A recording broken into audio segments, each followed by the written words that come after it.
Yes, Gaurav, you can start now. Okay, great. Thanks.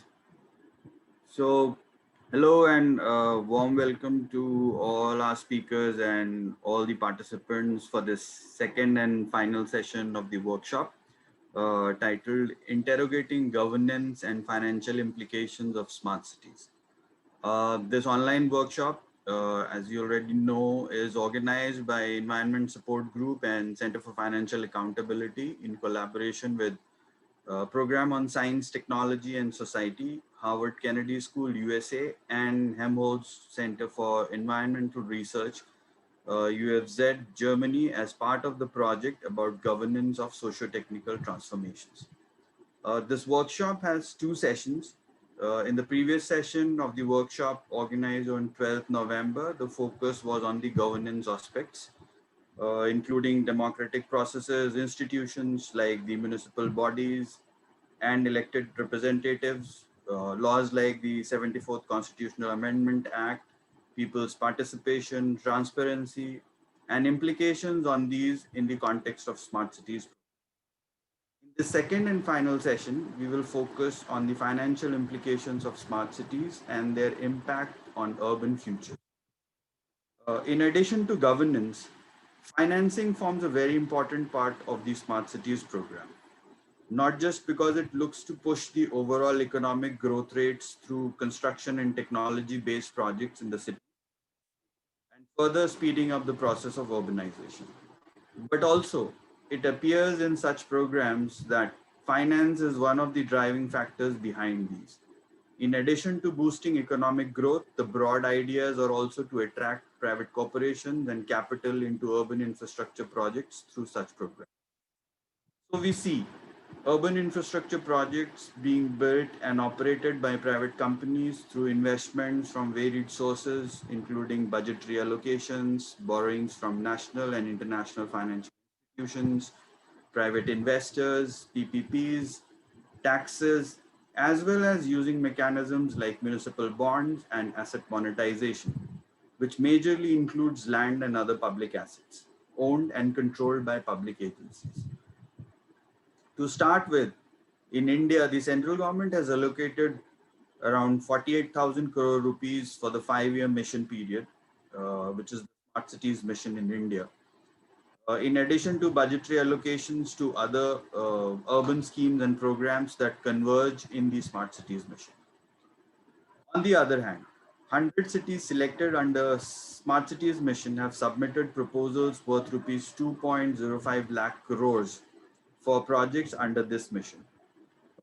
Meanwhile, the Ministry of Urban Development has estimated that rupees 7 lakh crores, that is approximately $105 billion, would be needed to develop these 100 smart cities.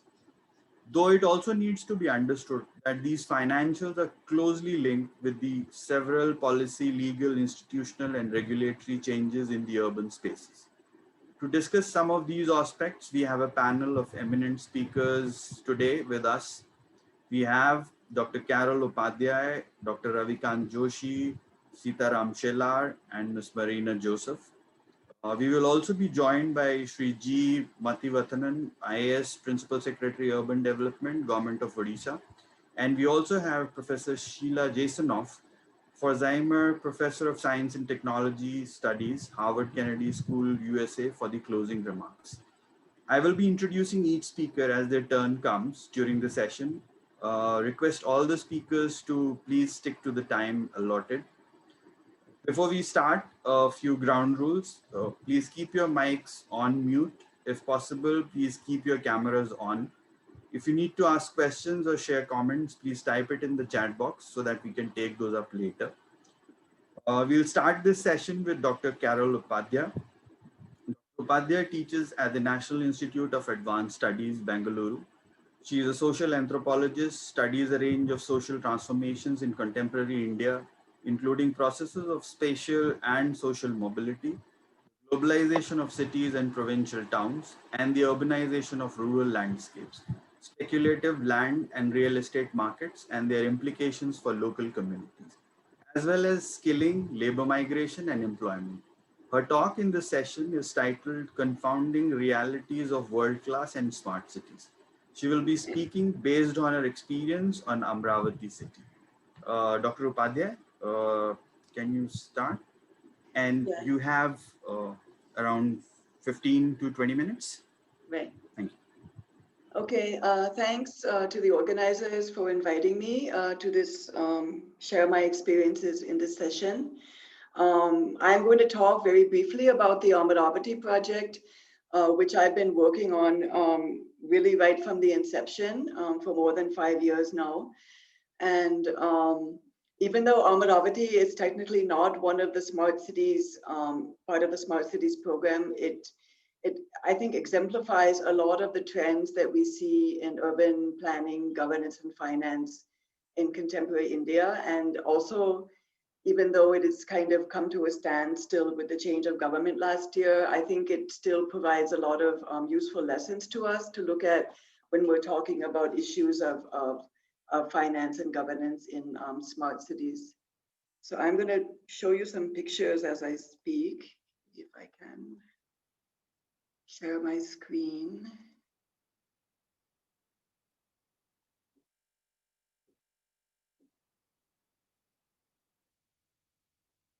Can you see the screen? Yeah? Okay. So many of you would be familiar with the Amaravati project, but I'm just going to give a little bit of background to start out with to refresh your memories. It was in June 2014 that the state of Andhra Pradesh was bifurcated to create the new state of Telangana. Under the terms of the bifurcation, the existing capital of Hyderabad was to remain the capital of both states for 10 years. But the newly elected chief minister of the truncated state of Andhra Pradesh, Chandrababu Naidu, wanted to start the process of building a new capital immediately. And there was a lot of discussion, committees, tours, and so on, leading up to the selection of a site for the capital, a lot of debate also, which I won't go into. It was in September of the same year that the government finally unveiled its plan to create a so-called greenfield capital city on 217 square kilometers of land in a rural area of Guntur district, just across the Krishna River from the major regional city of Vijayawada. At the same time, or soon afterwards, it also announced a land pooling scheme through which it planned to acquire around 38,000 acres of agricultural land from the farmers. This area covered some 29 villages and with a population of around 1 lakh.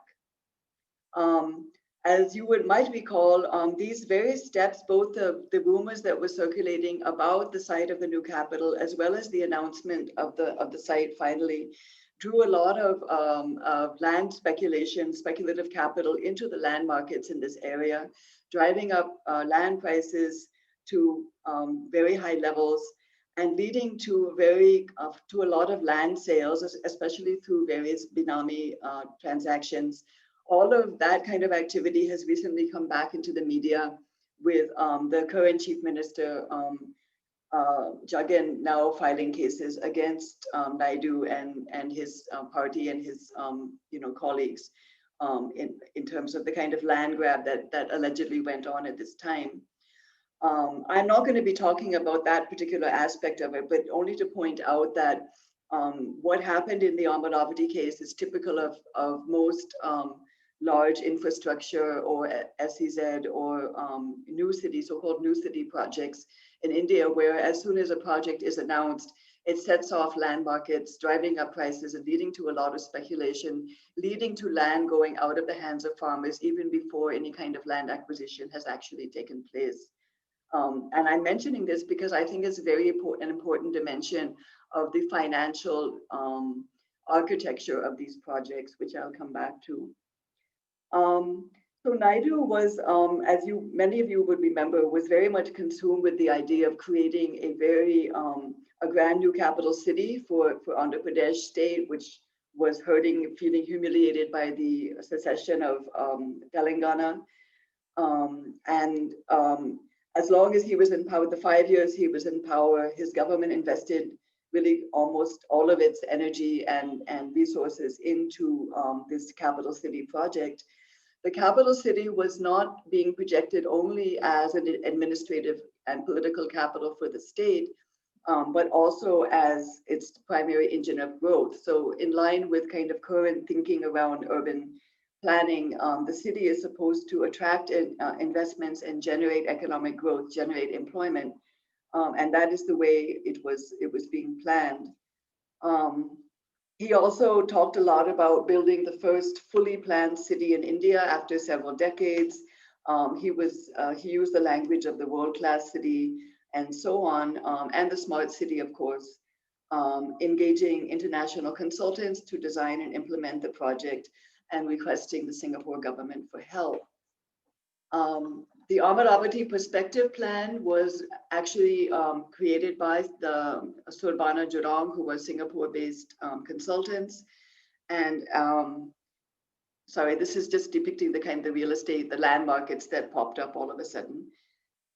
These are just some images from the master plan where, and these images circulated very widely in the region.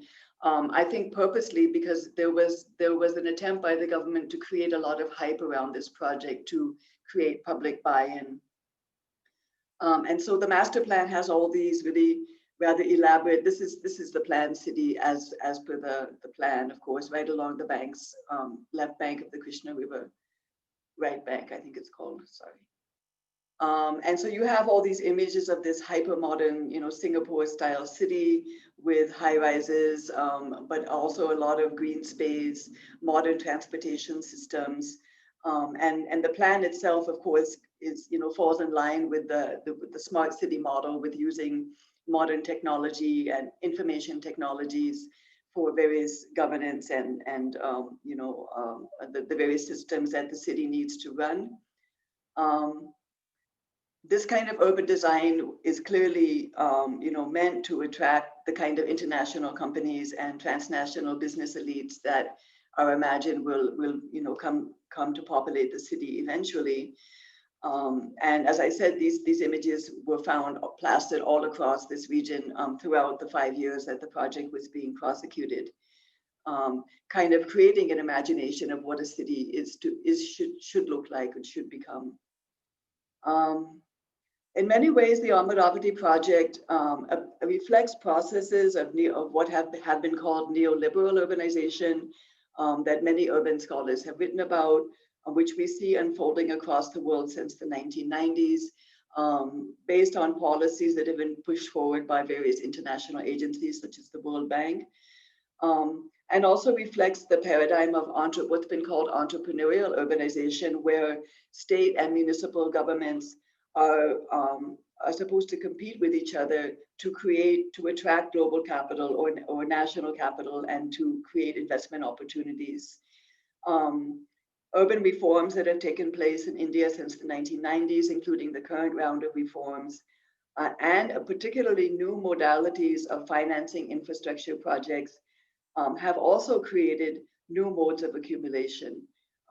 And I would argue also have reconfigured the relationship between state and capital in the domain of urban planning and urban governance. So rather than, if we look at the earlier phase of creating planned cities in India, it was very much a top-down bureaucratic model where, the master plan, which of course we still have in place, but the master plan is what is supposed to basically decide how the city is going to look and function. And it's a very state-centric model. Whereas here we see the increasing role of private capital in the development of urban mega projects and as well as infrastructure. So in that sense, Amaravati, if we take that type of planning, that is a kind of a planning regime that depends on the participation of private capital, together with its dependence on land markets, which I'm going to speak about in a minute, Amaravati looks like an example of what the anthropologist Laura Baer calls speculative state planning, in the sense that what we see are these urban mega projects and infrastructure development depend very much, as the compere just mentioned, on the commoditization and financialization of land. And because of that, I would argue they become intimately entangled with volatile real estate markets. So although politicians and business people who were close to the chief minister are rumored to have received advance information about the capital location, bought up large amounts of land at low prices, and have later profited or were planning, hoping to profit from the Amaravati project, I would argue that it has to be understood as more than just a land grab. It's more than just crony capitalism as usual. What's interesting about this project is that it was a highly risky venture with uncertain returns for investors as well as for the state, which actually had to borrow extensively, including from the public in the form of bonds, to finance the project. So the financial architecture here is highly complex, and I have not actually been able to unravel it as much as I would have liked to, but it's a lesson in how cities are now being thought about as basically producers of capital rather than simply as places where people, would live and work and so on. In this context, the dimension of this I want to focus on is the fact that it was the land that was acquired from the farmers through land pooling that became the main asset held by the state on which it could then trade to push forward the project, which it did in several different ways. The first phase of the Amaravati project, as I said, covered around 217 square kilometers or 54,000 acres across 29 villages in 3 mandals. Of the total area that was to be acquired, 38,000 acres was privately held agricultural land, and the remainder was government land. The land pooling scheme was started in January of 2015, and by the end of 2017, the government had acquired around 34,000 acres. That is around 90% of the targeted land. How that happened and how the government managed to get the participation of so many farmers relatively easily is another story, which I won't go into, and a very interesting story. What I want to focus on here is the fact is to point out that the land pooling system that was used in Amaravati is an example of what's called land-based financing, which has become kind of the norm for infrastructure development and other kinds of large projects in India. And land pooling is increasingly being used by state and municipal governments to acquire land for large projects, partly to circumvent the provisions of the new Land Acquisition Act, which they find very cumbersome and expensive, but also, and crucially, because it is a mechanism for generating financial resources. So not only is the land being acquired because land is needed to build something, but in fact, much more land that is actually needed for the project is acquired because part of the land then becomes the asset which can be liquidated and monetized and used to generate finance. For those of you who are not aware, in a land pooling scheme, the landowner gives up his or her land and in return receives a smaller parcel of land, so-called developed land or urban land, in place of monetary compensation, or sometimes in addition to. And the balanced land then remains with the government, which it can then use to build whatever it needs to do or to sell. So generally in a land pooling, it varies quite a bit, but very often the amount of land that remains with the government is from some 40 to 70% of the total land that's acquired. Land pooling is promoted as a win-win proposition because the state gets the land it needs at a lower cost, while the landowners receive what is potentially higher compensation if the project takes off, if the plots they receive actually acquire value in the market. They could be worth more than what they would have gotten under a land acquisition process. But as I said, one of the drawbacks is that a lot more land has to be acquired in order for the government to be able to create the compensation plots and also have enough left over for its own purposes. And what this then shows us is that land has become the major source of finance, at least one of the major sources of finance for projects of this type. Why, again, going to the next step, why does the government need land? Because it needs to be able to attract investors, because most of these projects depend on public-private deals, public-private partnerships in order to get the capital it needs for various kinds of infrastructure and buildings and so on. And what does the government then do when it enters into these public-private deals? It uses the land for its portion of the equity while the private partner brings the kind of liquid portion of the equity, the capital, into the project. So without acquiring all this excess land, the state is not in a position to make these kinds of deals. Of course, in Amaravati, they did it in a much larger scale than compared to a lot of other projects, but the model remains more or less the same, even in smaller township projects. So what to me is really crucial about this whole arrangement is that it is the potential future value of the land or what is built on it, the real estate that is built on it, is absolutely crucial to the success of the project. If the project does not take off in that sense, then everything collapses. It's almost kind of like a pyramid scheme, you could say. And therefore, that is why the performance of the real estate markets is very central to the success or failure of these projects. So in other words, what we see in the Amaravati case is a kind of speculative urban planning in the sense that it depends on financial mechanisms that hinge on unlocking value from unruly land markets. And as we all know, land markets in India are highly opaque, highly informal, and operate through various kinds of extra-legal transactions and mechanisms that permeate the land bureaucracy in certain ways, but in some ways are separate from it. And so we have a situation where the state actually does not have control over land markets in any real sense, even though there's an entire land bureaucracy which governs them. And yet the financial model for building these kind of mega projects depends on the performance of those markets, which is why I would say we then get these situations, what we see in the paper now about massive corruption, land deals, land scams going on all the time around these projects. So another aspect of this project that I think one should note is that it's very important then for the state to attract private investment. To do so, it has to generate confidence among the potential investors that the project is viable and also desirable. And so a lot of effort went into, if you look at over the 5 years of the project, the government put a lot of effort into creating images, creating, promoting the project as a kind of vehicle for the progress of the state itself. And so there's a kind of role that spectacle plays in all of this. I think I'm kind of running out of time here. I wanted to talk a bit. How much time do I have?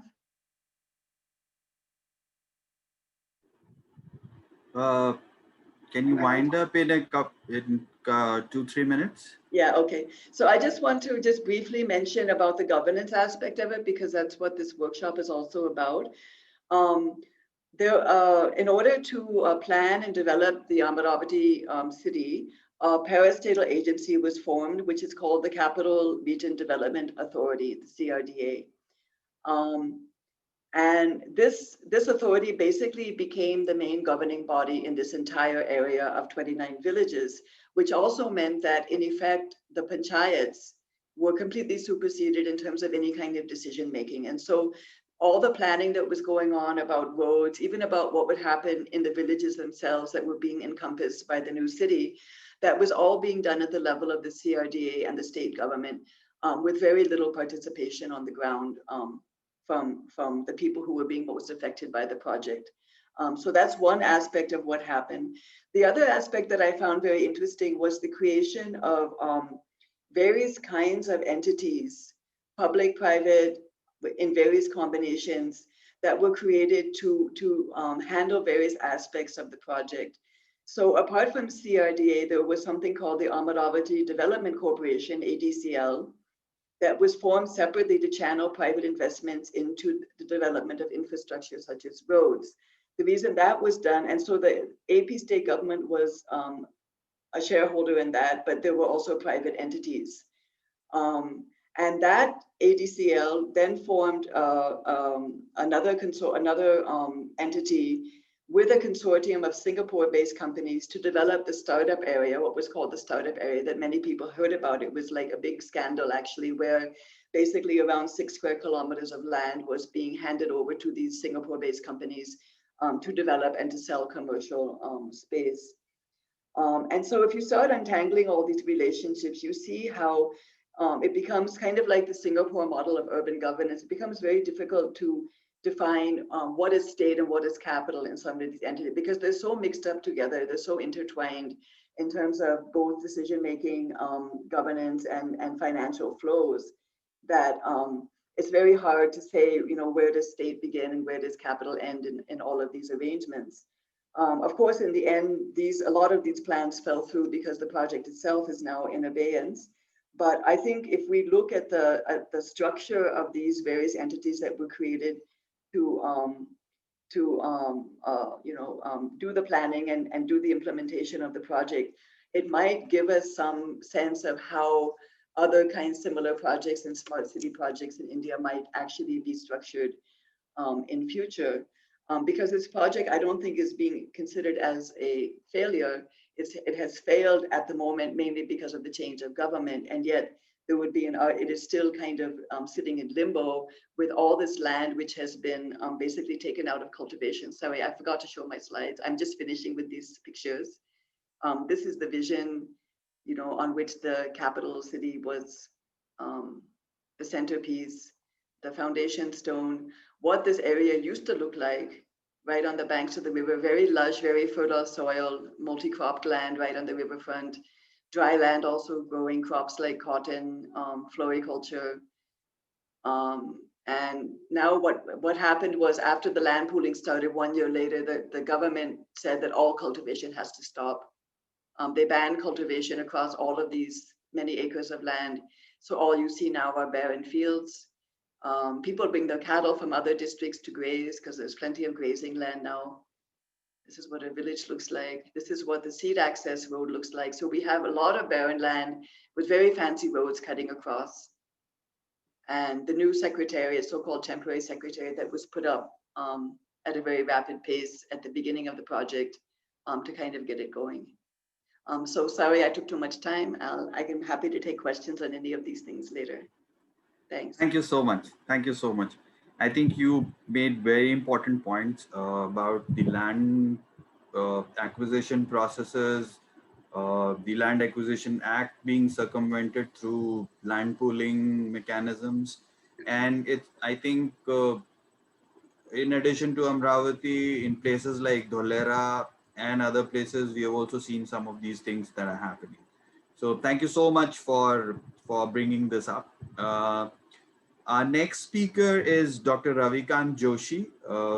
Dr. Joshi worked as Chief Accountant in Vadodara Municipal Corporation for 20 years. He was Chair Professor Urban Management at St. Joseph College of Business Administration, Bangalore. At present, he works as an independent consultant in the field of urban finance and governance, and is also associated with various civil society groups, universities, and training institutes. Dr. Joshi will be talking about smart cities, mission financing, and its implications on municipal budgets. Dr. Joshi? Yes. Yeah. Do you have around 15 minutes? Thank you. Okay. Yeah. Thank you. Can you enable me screen sharing?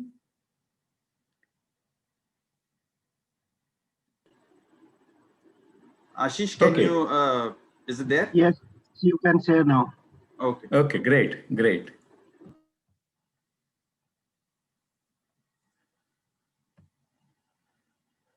So my thanks to the organizers, all the organizers, for giving me this opportunity. And also thanks to all the people who have joined in this workshop. So thank you all. Let me get started with this, my small presentation. So very at the front, I want to say something, and that will make the message clear. So if I have to say what are the implications of the smart city, then smart city missions financial implications on the municipal budget will be very skewed and will be very negative in most of the cities, making them financially unsustainable. It's a hard statement. Of course, many colleagues or my professional colleagues and other people are working on 100 smart cities. I have also worked, and they are great minds, and they are doing a lot of innovations, and a lot of good things are happening. But when it comes to the finance, I would like to stick to my statement, which I'm going to elucidate, that financial implications will be disastrous of this smart city mission on this most of the cities, not all 100 cities. And why it is going to so? Simply because financial sustainability of smart city proposals and the financial capabilities of the cities was ignored right from the beginning, right from the inception, and even today. And I'm doubtful all this workshop, or I have been saying this, but in future also it will continue to happen that way. Let's take to the hard facts. Even a common man going through this hard fact would understand what I want to say. See, 31 cities out of 100 do not have investment grade credit rating. 37 cities have moderate investment grade rating, but they can't go and borrow the money. So 31 plus 37, 68 cities do not have capacity to access market to borrow. Of course, nobody is required to borrow because there is a free lunch available in the form of a grant. Then 47 cities out of 100 cities lack capacity to fund any amount of their SCP. As you all know, that smart city mission, 50% was to come from the central government, that is 48,000 crore. State governments were to put in 25% as a transfer grant to the ULBs, and ULBs were expected to put in their share at a 25%. So almost 24,000 crore was expected to come from 100 cities. Let me give you the figure that only 1% of all this total amount, that is 24,000 crore, even 2,040 crore are not going to be funded. So smart city contribution to by all the ULBs, because only 15 ULBs are in position to contribute and are contributing.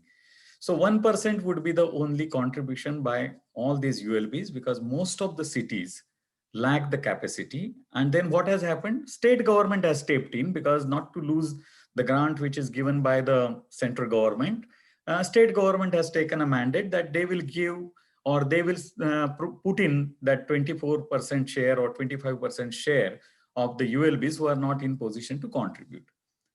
Then in case of 55 cities, the ratio of the proposed annual outlay, of course, annual outlay hasn't happened, but if we consider that annual outlay, because on an average 2,500 is the size of the smart city proposals, so it comes around 500 crore. If it goes as per the schedule, annual outlay of a smart city mission project in a particular city on an average basis would be 500 crore. Now, if we take this 500 crore amount as an annual outlay for smart city mission, then in case of 55 cities, the ratio of the proposed annual outlay, this 500 crore, is 2 times to 87 times of their existing budget. So their budgets are so small. Again, let me make it very clear that in case of 55 cities, it is 2 times. So if we take one city, which is for it is 2 times, means it is just only 250 crore is their today's outlay. And if at all smart city project happen in that city, the outlay would be 500 crore. But that is not the case with all the cities. In many of the cases, it is almost 87 times, 50 times, 60 times. If we compare annual cost of smart city implementation, that is this 500 crore, which will come fully as a grant because ULB is not putting any money. If it is compared with their operating surplus, then the figures become so absurd, because in case of 40 cities out of 100, they do not have operating surplus at all. So you can't work out any this kind of thing. As we go forward, again, I will say this is happening simply because financial sustainability of smart city proposals and financial capabilities, which is the most important thing, has been ignored right from the inception, during the project, and in future that will get. As I said, it is average is not even 2,500 crore, but 2,150 crore is an average size, because as Gaurav has pointed out, 2,05,000 crore, all proposals have been submitted. So it comes to 2,050 crore. But if you will look at it, then the ULBs which do not have capacity to put in a single rupee, the analysis shows that they have submitted more unrealistic project. One can understand that if particular city which has a capacity submits 1,550 crore project, but the city which doesn't have capacity, they have submitted projects which are higher than of this 2,150 crore, and nobody has looked into it. So a ULB which is financially viable, which is contributing something, has submitted 2,150 crore rupees budget, but then the city which doesn't have any financial capabilities have submitted proposals, smart city proposal, which is larger than that size. Also, there is a highly unsustainable per capita and per square kilometer cost. It's almost 3 times. Generally, a greenfield project of 1 square kilometer and 1 lakh population density would cost something 1 point or 1.2 billion rupees to construct it. And but actually, in case of this, it is 3.33 billion rupees. In case of the smart cities, average, some have even 6 billion. I don't know what kind of those estimates are. And per capita cost, if we take the high power committee norms into account, or Ahluwalia committee norms, and if they are indexed by the inflation, it comes around 75,000 or 80,000 per capita. But here the average cost comes 3 times or 2 times more than that. Why it will continue? Why it will continue to have this financial problem? Because in last 6 years, no efforts have been made to devolve any more powers to the ULBs. They have lost the autonomy and powers, but no more powers have been given. Neither new sources have been given, nor we are seeing in hardly any efforts of the smart cities to implement financial reforms. I know many outstanding technological innovations are happening, governance related innovations happening, somewhere transparency related innovations happening, or in project implementation, some best practices are happening. So all these happening because, as I said, there are great minds who are working in these 100 cities. Some of them I know, and they are very good professional colleagues and good bureaucrats. But all this is happening in front of implementing the project. You are saying some silver linings, but when it comes to the financial this thing, nothing has changed in last 6 years. Nor new resources have come, nor municipal bodies have come out and done the financial reforms and have improved their financial viability.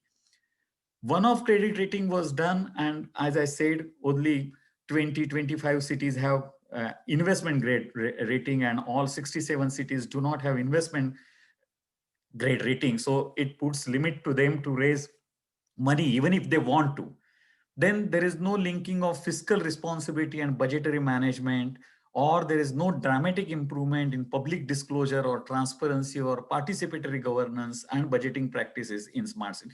At least I am not heard of. I would love to know them, but whatever I know is that all these things, it is not happening. Definitely in project implementation, selection of certain project, improving the service quality, implementation innovations, all that is happening. So what is the result today in financial terms? In fact, it was projected in a ministry's annual report that by March 2020, 30,000 crore rupees would have got spent on this, but the recent data shows that it hasn't happened. Even that 30,000 crore hasn't happened. The actual figure provided by annual report was 24,467 crore expenditure by December 19, which amounts to much lower percent. I got privy to the certain new expenditure figures which has been published in the Economic Times. And if we put that, then recent utilization in January to September 2020 is something 5,776 crore. And if we extrapolate that, then by March 2020, almost 36,000 crore here and there would be the total expenditure at the end of the 6th year, and that was 7th year. If we start with the 2014 as in this concept, but 2015 it actually got announced, then it would be 18% performance. So in financial terms, that innovation, that speed, and this I'm saying a projected figure, what are going to be the two major implications of this scenario? See, in first fortunate scenario, means everything goes well. It hasn't gone well, but even we start from today, it will take another 3-4 years to complete that smart city. So smart city project, which was envisaged for 5 years, will get completed in 10 years. But all said and done, everything goes well. Whatever projects has been planned, they get completed, correct? And whatever 3% or 5% area, physical area, which is going to be benefited, will get benefited. We get swanky roads and street light, underground electric cables and everything, 24/7 water supply, what is all from. If all this happens, then what is going to happen is that ULB's financial standing is not going to improve. And this all high-tech, high-end infrastructure is going to add operation and maintenance charges. So your burden of maintaining that infrastructure will go up because financial reforms haven't happened or financial situation has not been improved. Second unfortunate scenario would be a disaster.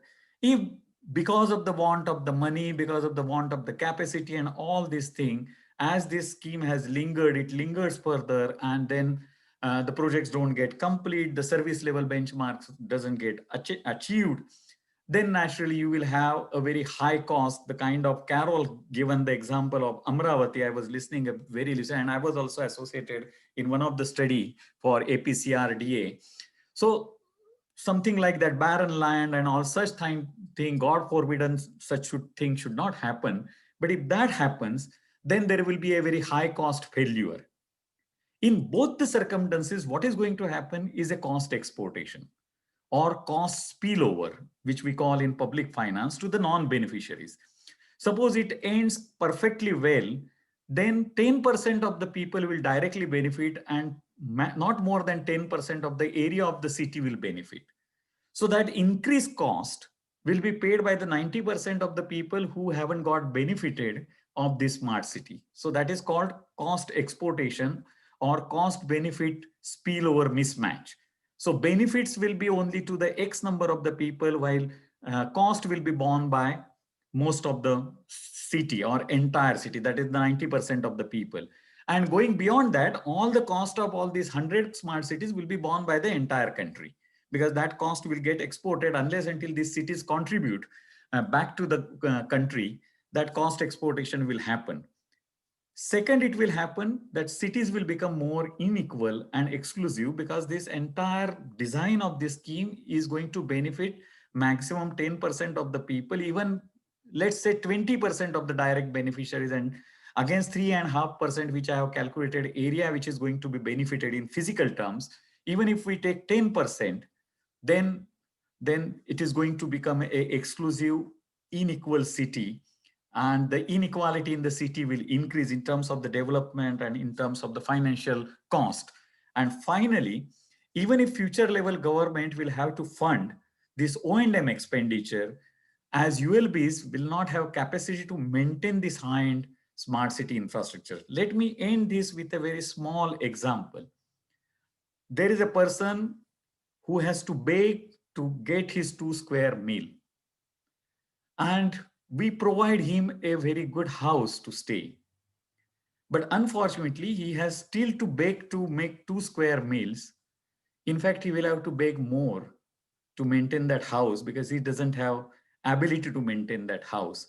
Or I want to make him a smart beggar, so I provide him a Fitbit, I provide him some tab, and I provide him a mobile.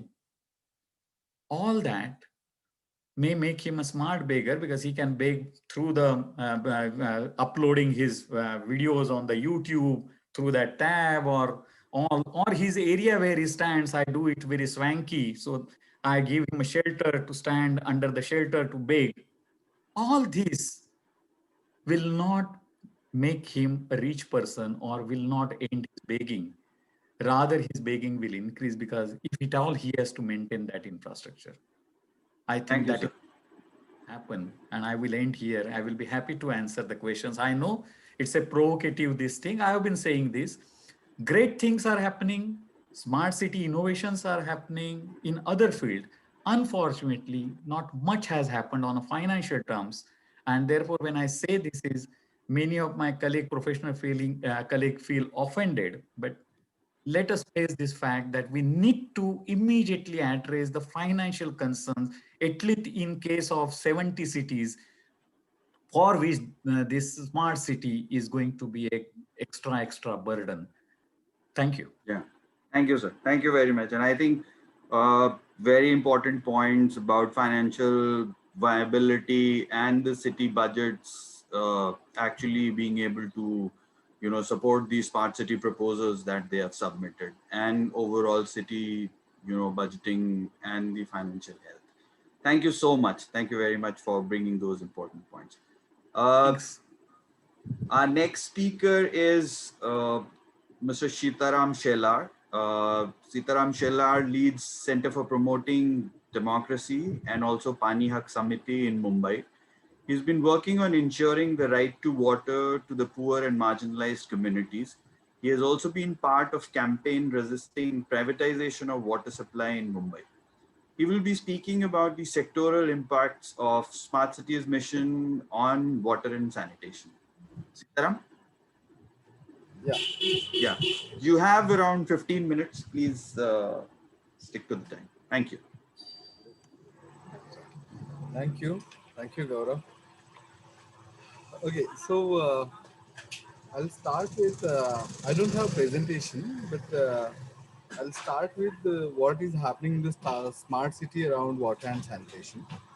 So when we glance uh, what kind of projects are coming uh, in this smart city, so I think there is no really new trend coming, but the same trend. So the trend is that making water and sanitation is for the profit. So we can clearly see that whatever the PPP projects, so one is the uh, sewage treatment plants, and many sewage treatment plants are proposed in many cities. And in some cities, that sewage treatment plant is proposed with the 15 years of contractual agreement with the uh, contractors. So I think it is clearly pushing for the PPP model, privatizing the municipal facilities. And then another example we can take is that, let's take the Udaipur. So Udaipur has a budget of 80 crore rupees for 15 years contract. So that 15-year contracts actually this 80 crore rupees is not really viable amount, and then they have to raise the money, and then we also know now about the finances. So this is the kind of a situation. Then I can show you the another or tell you the another case, that there is a push for the 24 by 7 water supply in a PPP model. And we know that this model is not really viable, and this is challenged on many grounds. So first of all, that this 24 by 7 is not really a ideal uh, for the kind of infrastructure and a financial capacity our cities have. Okay, and in this is really a dream project, but a false dream. So still, the Coimbatore is initiating a contract with a company of 556 crore rupees for the 25 years. So this smart city is again pushing this privatizing uh, water supply and sanitation. That is clearly is coming out. Then they are more investing in field experimentation or inspirations. So these policymakers are always having these inspirations of 24-hour water supply. So they are proposing in quota like they are, we must see the cities like a Kota, then Tumakuru, Surat, Kochi, Belgaum. These cities are now coming ahead for the 24 by 7 cities. The small cities are coming ahead with the 24 by 7 water supply system. proposals, and they are proposing 600 crore rupees, like Kochi is proposing 621 crore rupees. So what is the budget of Kochi and overall budget, and they are only making provision of 621 crore rupees, and uh, this central government is giving a 50% of the project, and not even this 50% of this amount. So these are the issues. So I can see. Then there is aspirations like e-toilets and that kind of things. But the coverage is not really great. But very symbolically, they are using that to the various places. Like we've seen the e-toilets in Navi Mumbai. Means first-hand experience, but these e-toilets are not really workable for general public, the kind of people we have, the kind of citizens we have. So this technology is introduced uh, it at really a cost, like 109 e-toilets are actually paid for around 20 crore rupees. So for 109 toilets, 20 crore rupees, it's a huge amount. And I think that this is the failed experiments, and then again that failed experiments are pushed in this smart city mission proposals. And then there is a push for the infrastructure development, which is I think that this infrastructure is the same.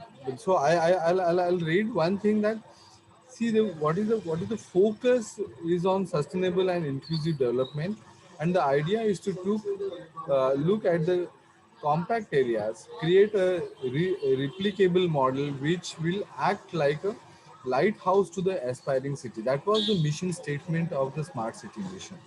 And really, when I see the projects, so we are looking at the projects for last 10 years or a decade, then the projects are the same. There is not really any new technology is coming into the picture. There is no new modus operandi is coming into the picture.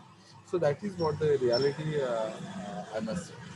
And then the core infrastructure element in the smart city would include adequate water supply. That's on the first on the priority. But when you see the project, then you can see that the projects on the priority is like an infrastructure development, the housing, the open spaces, the beautification of the river, the waterfront developments. So these are the projects coming into the picture. So I think this is the another aspect I want to bring to your notice. Then yeah, so this is the situation. So what can be done, and what really need to be done? So I think that first of all, accepting water as a common resource, and people as a citizen. So these are two things need to be done in any city, any smart city. So water is a common resource. So there is I always use one word called Maz. Maz is like you have the arrogance of power, you have the arrogance of money, you have the arrogance of your knowledge, or your access to the power. So cities are having that arrogance. So I can see that even at least in a Mumbai metropolitan region, the cities have that arrogance that we can bring water from anywhere. So we are not responsible to take care of the water resources in the city. So we are not responsible to take care of the protect and the conserve the surface water, the groundwater in the city. We will build new dams in somewhere in the periphery of in the rural area, and bring water to the city. So that kind of arrogance is there. I think that arrogance is not only in the policymakers, but that arrogance is in the citizens and the people of the city also. So they are not really concerned about from where the water is coming into the city. I think that's when they're saying that we are paying money and that's why municipal corporation is giving us a water. So that making a commodity uh, is really a big move, and even the people are falling into that move. That is a serious concern. And like Mumbai Municipal Corporation is treating people or a citizen as a customers. So they are saying we are selling this to the customers. So this is not your right. So we went to the court, and even court is reluctant to say that very abruptly that it is a fundamental right. This says that it is a fundamental right, it is a prerequisition to the right to life and all, but they are clearly not mentioning that you should treat people as a citizen. So that is the another aspect we need to reflect on, and we need to reflect that we need to keep demanding the water as a common resource, and people as the citizens have a right to that common resource. Then uh, Geeta, can you wind up in a couple of minutes? yeah. Give So, me 2 thanks. minutes, I think. Oh my God, 2 minutes. Okay. Then we should see.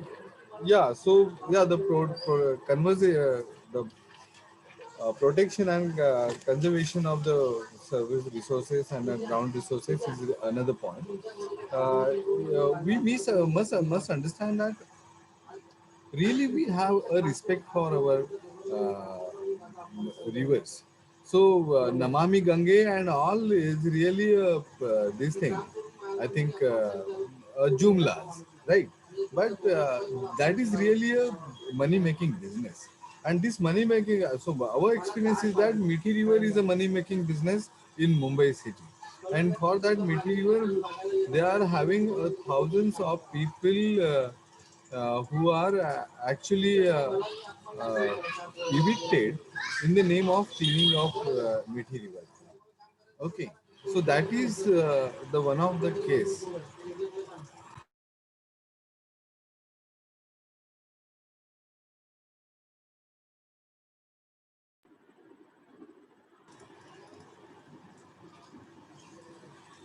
I'm sorry. Yeah. Okay, so so this respecting rivers and actually river rejuvenation is not taken seriously at all, and we need to work on that, and we need to respect our rivers. The another aspect, so universal access of water and sanitation. So denial is actually the prime motto of city administration. Every city administration is working out the rules on the what basis we can deny access to the water and sanitation to the specific segments. The segments then can be quote unquote said that these illegal people living on the illegally on the government land, on a private land, on a land nearby the sea face, on the hillside, and then thousands of things created to deny the access to the water supply. And this denial is coming clearly from the social and political background, because all the people is denial who is getting denial of the water and sanitation are mostly the SCs, OBCs, and the Muslim minority.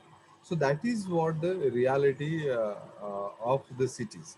And Yeah. then another thing is the this denial is actually creating a political advantage to the policy, to the elected, to the political parties. So on the basis they are threatening them that if you are not voting us, then we will not provide you water supply, or we will evict you.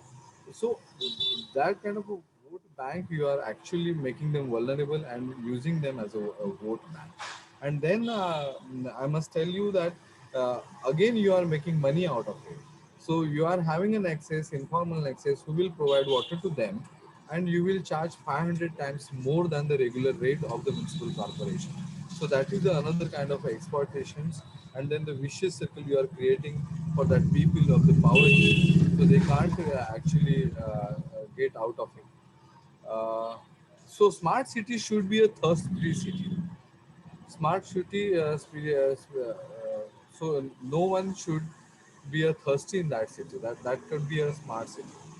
Otherwise, the policymakers' attitude like uh, in a sanitation, they are not building a sanitation, and then they are saying जिसकी जो औकात है उसको वो मिलेगा. This is a statement of the city chief engineer who is responsible for the sanitation. So the people who are not having a eligibility, then they will not get the water, sorry, sanitation. So I think that that attitude is coming from that whole, the caste angle, that is what I'm saying. I'll say that the realities of the Swachh Bharat and realities is clearly coming out that in many ways, everywhere that ghar ghar nal milega, and everywhere the water, toilet will get access. I think that is not the reality. Municipal administration is capable with the 74th Amendment that they are not adhering to these guidelines, and they are saying that we will not provide water to all, we will not provide sanitation to all. They are clearly stating on the stage. So we should not have this kind of cities who are clearly stating that these people will not get access to the water supply and sanitation. Thank you. I think I'll make the last comment. Sorry, Gaurav. Yeah, But I'll make the last please. comment that if we want these cities uh, uh, with water and sanitation to all, I think that we need to build a people's opinion about the coexistence of every citizen. Actually, pandemic gives a reflection very clearly that there are food soldiers, or we can say the people who are working very hard with their labors to run this city. And if we are denying basic fundamental services and rights to that, then it will be not really a just and equitable city. So to build a just and equitable and sustainable cities, we need to respect each other and every citizen of that city. That is what my last statement. Thank you, Gaurav. Thank you so much. I think very important, and some of us have been saying that Smart Cities mission is actually following the trajectory of urban reforms, which started with many of the earlier projects like the JNNURM, the Jawaharlal Nehru Urban Renewal Mission, and pushing more privatization, commodification into urban services like water, sanitation, transport, solid waste management. So I think you reiterated some of those points. Thank you for bringing and sharing your experiences. Our next speaker is Ms. Marina Joseph. Uh, Marina Joseph works with Youth for Unity and Voluntary Action, YUVA, which is based in Mumbai. She has been working on issues of urbanization, urban poverty, right to housing, uh, basic services.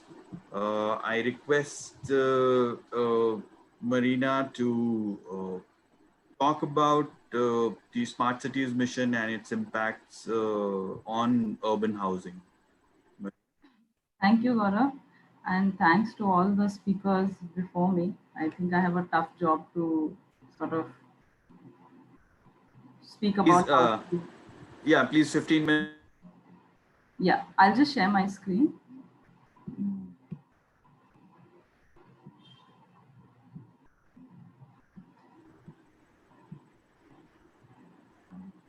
Can you see the screen? Yes. Yeah, so good evening, everyone. I will be speaking about the Smart Cities mission and the right to adequate housing. And to get to there, of course, I'll just talk about how housing is conceptualized within the entire mission. Very briefly, of course, as the earlier speakers and Gaurav, in your introduction, you also mentioned about what really is the objective of the smart city. And in its very mission, the objective looks at providing a decent quality of life through core infrastructure. It's quite simple in that sense. But in order to do so, it looks at developing smart solutions that are technologically focused. So within the core infrastructure that smart cities aim to develop or create within these cities, there are, of course, like Sitaram was mentioning, there's water, there's sanitation, transport, etc. Housing is one of those 10 basic infrastructure facilities that is seen as fundamental to developing a smart city, whichever in all the 100 smart cities. That is the core infrastructure. One of the core infrastructures, affordable housing, especially for the urban poor. And that is what is mentioned in its objectives. Of course, when one looks at implementation, they focused on technology focused housing. Technology is one part of it. Of course, if you look at what the smart city mission is trying to do, it's saying that within small areas, area-based development, whatever is created there will then become like a lighthouse to other cities and the rest of the city as well. So sort of develop a model within an area and then see how it can be replicated. But like the speakers before me were mentioning, that none of these programs are really new per se. They have just been repackaged, and these are existing schemes, existing ways in which schemes have been implemented, that the smart city is also looking to implement housing projects. Within these 5, what is interesting is that while housing is broadly conceptualized in the objective of the smart cities mission, when it comes to the implementation, housing is seen not just as affordable housing, it is seen as different kinds of housing. It is seen as improvement of government housing, it's seen as improvement of markets, it's seen as improvement of public spaces, creation of social amenities. It's quite broad in its implementation. And very importantly, housing then is just reduced to projects. It is not housing as developing housing for the poor in a city. It is looked at standalone projects. In fact, if you look at, take one smart city project, and under the 10 core infrastructure that they've tried to develop, where they'll talk about, what are the sanitation projects. And within housing specifically, they'll talk about maybe one resettlement site that they have developed, or they'll talk about one government housing project that has been rebuilt, etc. So it is sort of projectifying the entire idea of not just housing, but adequate housing in the city. This is just a little bit of a background as to what I was mentioning earlier. What are the different kinds of housing projects? Because it's not just a very, a very easy way to just categorize what housing might be. Like, a lot of people have this idea of it just being slum redevelopment, but housing is actually conceptualized in all sorts of forms. And in fact, this is a CPR study that has a very good graph about what are the ways in which housing has been conceptualized. So in fact, the majority of spending has actually just gone into real estate, or this is for-profit housing, not just slum redevelopment, which in itself is exclusionary. And I will be talking about that in the later part of my presentation. But this EWS housing also includes housing that is created under the Pradhan Mantri Awas Yojana, which is another central government housing scheme. So as you can see, in its objective, it speaks of housing in one way, and in its implementation at the city level, various local governments and their project implementation teams have conceptualized housing as per their need. But what I will be focusing on is specifically looking at slums within these area-based development projects. The whole idea of slum-free cities, which was very much part of the GNNURM narrative as well, has been continued forth in the smart cities mission, which basically the very idea of slums is seen as problematic within the smart city, within the city in general. And out of the 100 smart cities, there are around 27 cities that have actually put forth slum redevelopment projects, around 41 slum redevelopment projects. But what these slum redevelopment projects also involve is forced evictions, not just because of slum redevelopment, also because of beautification. So whether it's a waterfront project, or if it is a transport project, it could be anything. If there is a slum that comes within the area-based development, the area of the smart city, forced evictions have been rampant. And in fact, a 2018 report by HLRN also had noted the number of houses that were evicted in 32 of the 100 smart cities. And this is actually quite glaring, because one is the smart city mission, being a central government mission, does not have any guidelines on forced evictions. And in fact, when this has been discussed in Parliament multiple times, raised by different members of Parliament, there, of course, standard answers that housing is a state subject and the central government will not provide any guidelines on stopping evictions of people living in slums, or any form of protecting the rights of people living in these settlements. So that is one significant thing. And of course, I think it's important to also make note here that there has been a lot of pushback regarding this forced evictions in these areas. These issues have not just been discussed by people's movements, have been resisted at the local level. They have also been discussed in the parliament, and there are question and answers regarding evictions due to the smart cities mission. But what is also important to bring into this discussion, especially with regards to smart cities, is that the whole concept of displacement and rehabilitation uh, of slums is actually very profitable to the local government and to the private developers who then go on to build rehabilitation housing. So in fact, in one of the parliamentary answers that we have analyzed, it has been mentioned here that smart cities don't just use funds that come directly from project costs, but there are also through land value capture, which is a big part of what the smart city mission does. They are also able to raise their own money. And if needed, if there is a slum redevelopment project through the ISSR component of the Pradhan Mantri Awas Yojana, that money is then used to develop housing in the ABD, the area-based development. But I'll just get into a little detail on how the entire displacement and rehabilitation process of slums and people living in slum settlements is actually profitable to the entire mission and also to the urban local body. It might tie up to a little bit of what Ravikanji was speaking of earlier. I've shared this before actually at a conference that CFA had only conducted, but I thought it might be useful to reshare it in this context. Is looking at how infrastructure projects fuel are completely reliant on the earnings that are made from development rights. So while you have an infrastructure project that will invariably displace the people living in inadequate houses or slum settlements, and that mass displacement then sort of leads to private developers that are incentivized through either flows, incentive FSI, slum TDR, etc. And that incentive then leads them to develop their slum redevelopment housing, which is most often in the periphery of the city. Once people are relocated into this form of housing, and even before they're relocated, the private developers given earning the TDR earnings, and they are able to use that TDR elsewhere in the city. Of course, they use it in much more lucrative areas, and of course, that creates larger housing inequalities at the city level. But what actually happens here is that the urban local body or the local government earns through the sale of TDR through the private developer. And through that earning, they are then able to fund more infrastructure projects. So it would be interesting if we can discuss this from the perspective of financing, how some infrastructure projects in the smart city mission through this rehabilitation model and the sale of TDR are then able to, in a more sustainable way, ensure that more infrastructure, there is more money for more infrastructure projects in the city. Just to go into the, where does one really, how should one see housing within cities and not just smart cities, because our cities are truly complex. And that example that Ravikanji was sharing about the poor person who's not able to, earn 2 square meals of the day, but you're giving them all sorts of technology. How does that really fit into the cities in which we live and we work in?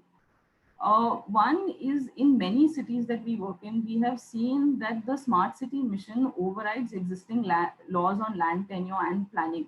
So for example, there are in MP, there is the Madhya Pradesh Patta Kanun, which is their land tenure that gives land tenure security to people living in slums.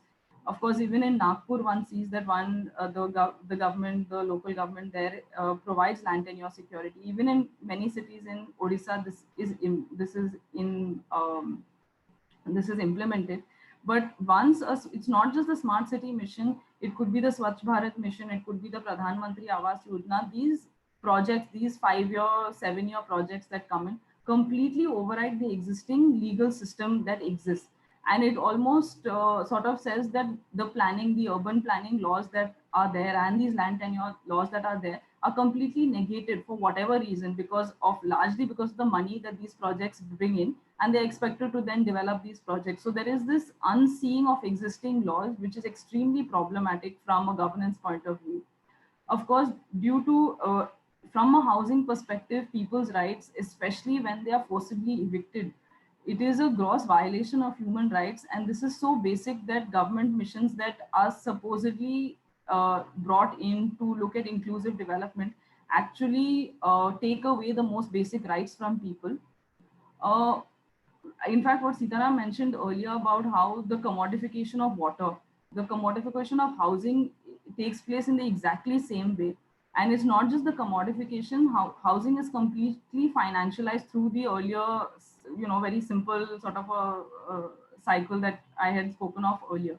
But in this process of financialization and commodification of housing, the right to housing is completely invisibilized. A person who comes into the city to work no longer has housing as a right, but you are able to access adequate or even slightly, a slightly better quality of housing only if you are able to go. One is, of course, pay exorbitant amounts of money, but also that you are, you fall into that trap of I need to be evicted, and only if I'm evicted will I get a rehabilitation house. And once I'm rehabilitated at the fringes of the city. So that whole right to housing is sort of washed away by missions like this. Of course, I don't want to also generalize and speak irresponsibly, because there are some cities where I have not, of course, seen it with my own eyes, but I was looking through some documents, and it was talking about in situ slum rehabilitation, which is what a lot of housing rights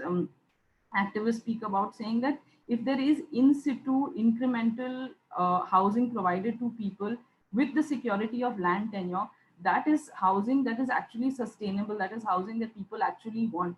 Of course, types of housing can be varied. One is not saying that incremental housing or cooperative housing for that matter is the only way to go.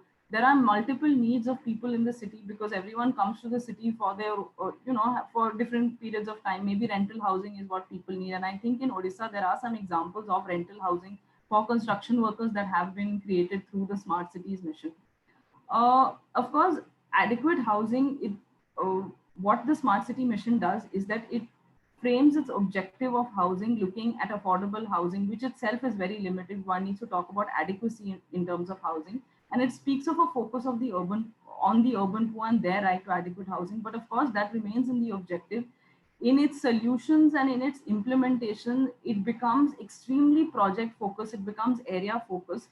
And what is extremely problematic is that it just looks at housing through an area based perspective, and housing should actually be seen, should be planned for at the city level and with a regional perspective, because today cities, as we know, are not just cities in themselves, they are part of larger urban agglomerates. And the urban poor, not just the urban poor, even the middle class in the city are no longer able to live at the center of the city, they are forced into its fringes. So how does one look at housing and develop housing through the regional perspective, seeing the city as a region? And in in the entire idea of seeing the city as a region, an idea like the smart city mission that focuses on one area and developing just 5 or 10% of the city is actually extremely problematic, because the amount of investment that is done, like Ravikant ji was mentioning earlier, the amount of investment that is done in that 10%, you are never going to be able to replicate it in the 90%, because urban local bodies simply do not have the financial capacities to do so. And housing is just one part of it, but it is also the most crucial part of what brings and sustains people in cities. And in fact, I think the pandemic and what the migrant worker crisis really showed is how housing is so fundamental to making cities livable and making people feel that their rights are upheld within cities and within this entire urbanization paradigm. So I would like to end there. Thank you, Gaurav. Thank you. Thank you so much. I think that really hit the nail on the head. And I think very important points about, increasing financialization and commodification and denial of basic services, basic rights in the cities, and with the progression of these kind of reforms that the smart city packages uh, in the urban spaces. So, and very important points about smart city mission overriding the urban state level, city level urban plans, urban planning, and the land tenure kind of acts and laws. So very important points. Thanks, Marina, for bringing all those on the table. Uh, I would just like to check with Bhargavi. Do we go ahead with question answer, or do you think Sri Madhivatran has joined? No, Gaurav, I just messaged you. He should be joining us by 7:45, but we could start the question answers. Okay, okay, great, great, great. Thanks a lot. So we have a few questions for our speakers. I'll start with Dr. Carol. Uh, uh, Dr. Carol, are you there?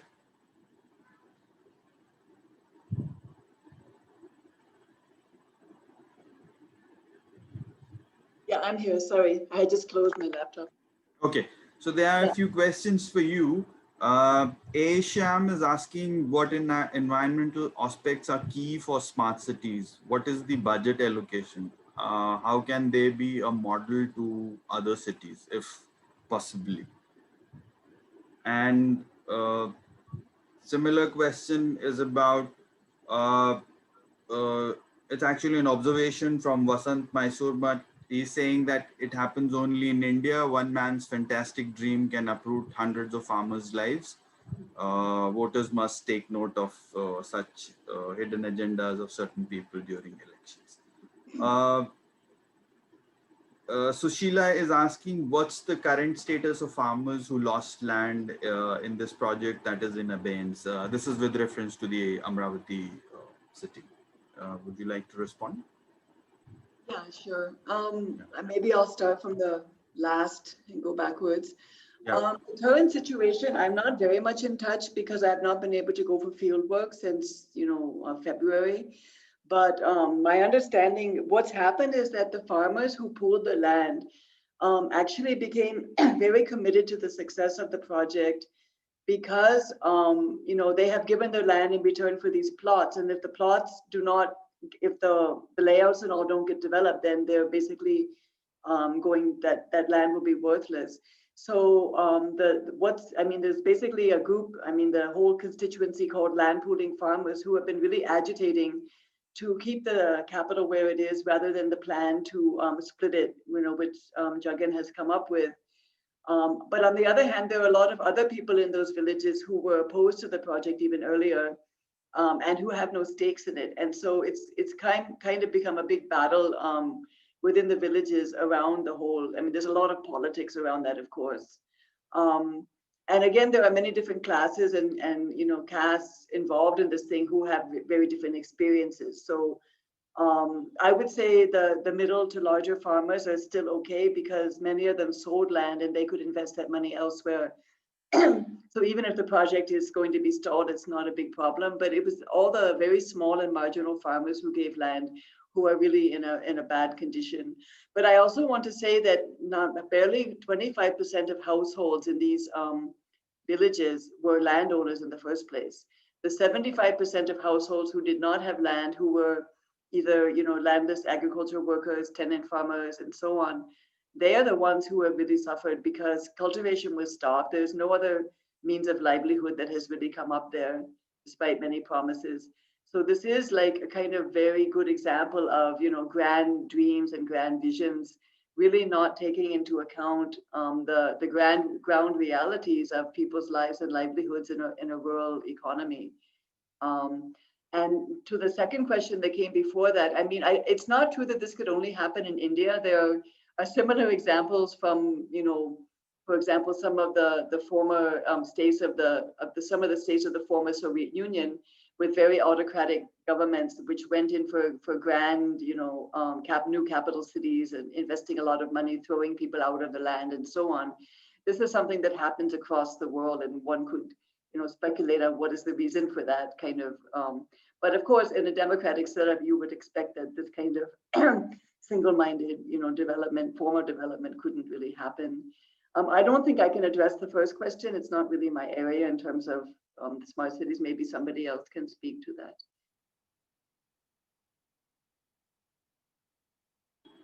Thank you.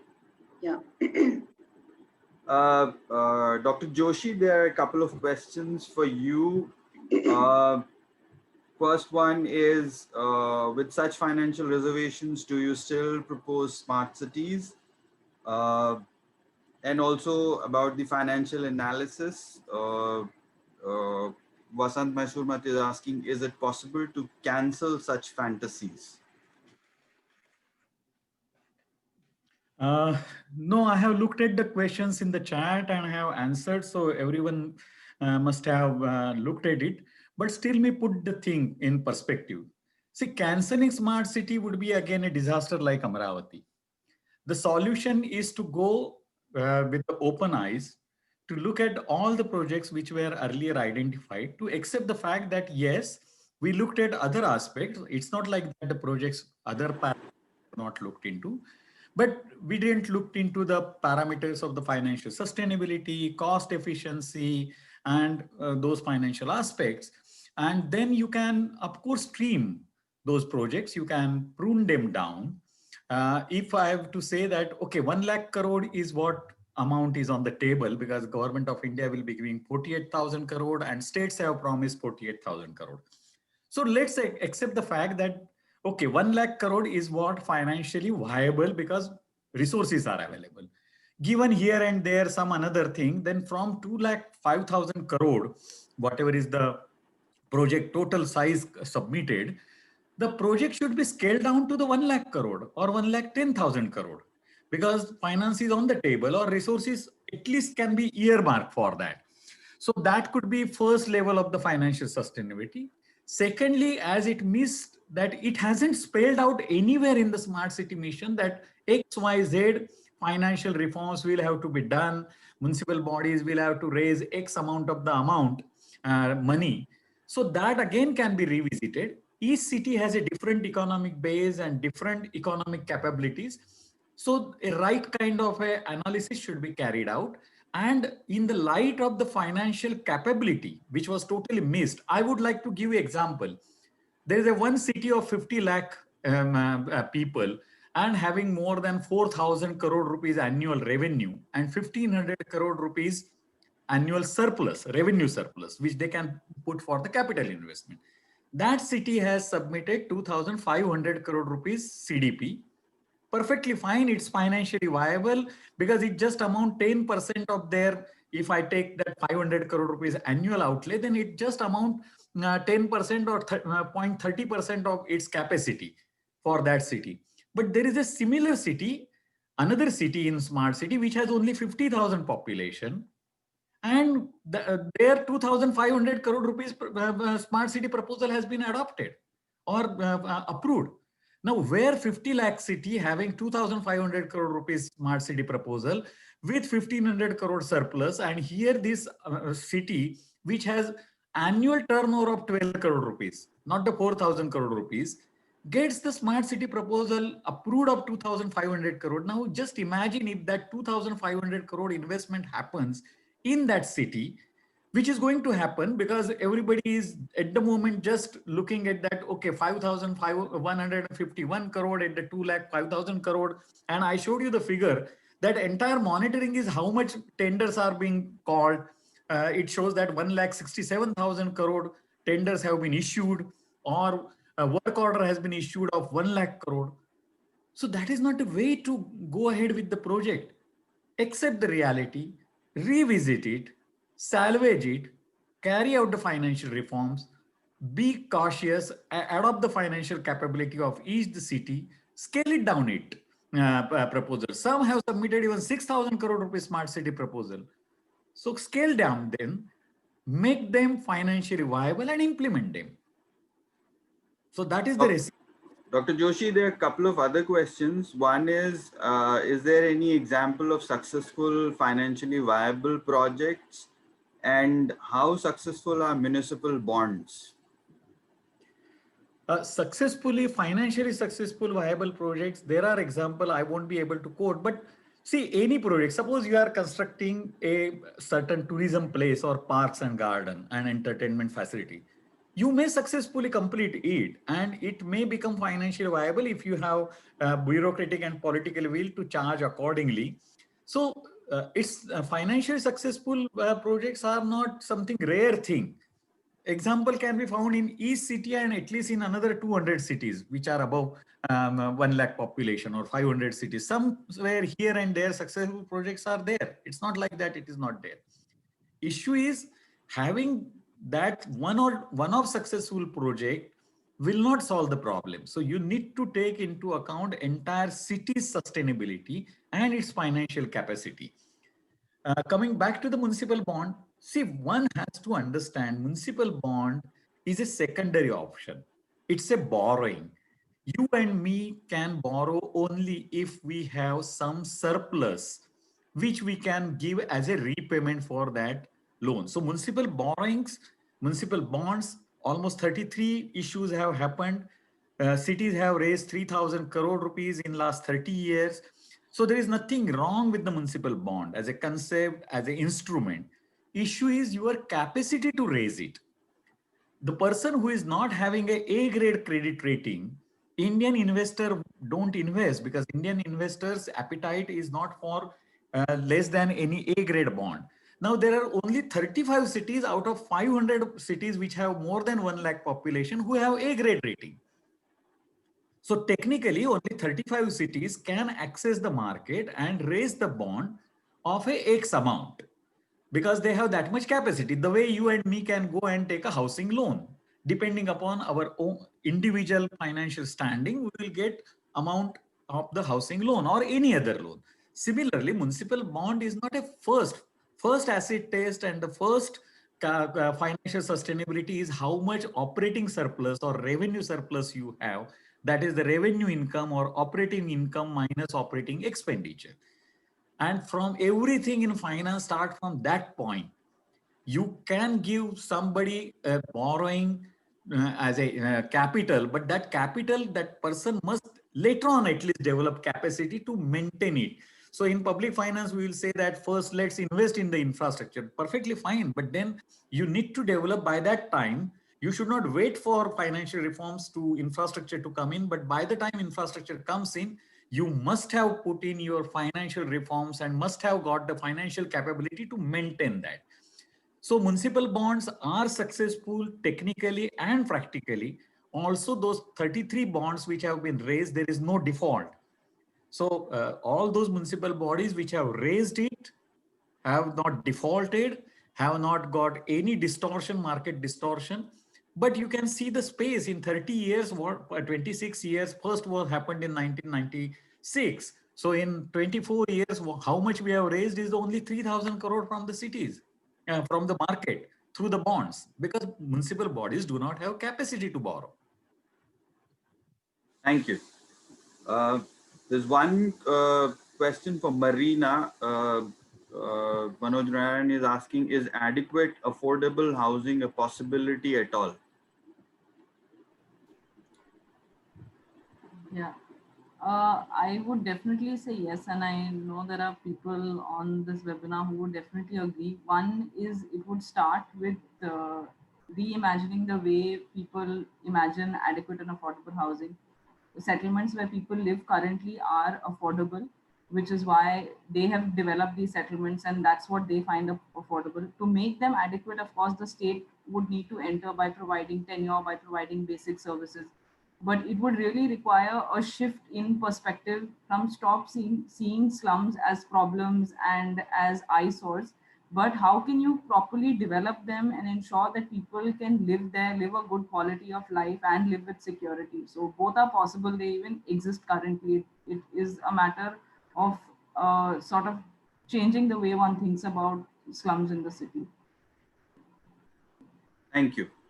I've been informed that Shri G. Mathivatnan has joined, and I think we'll be requesting him to talk about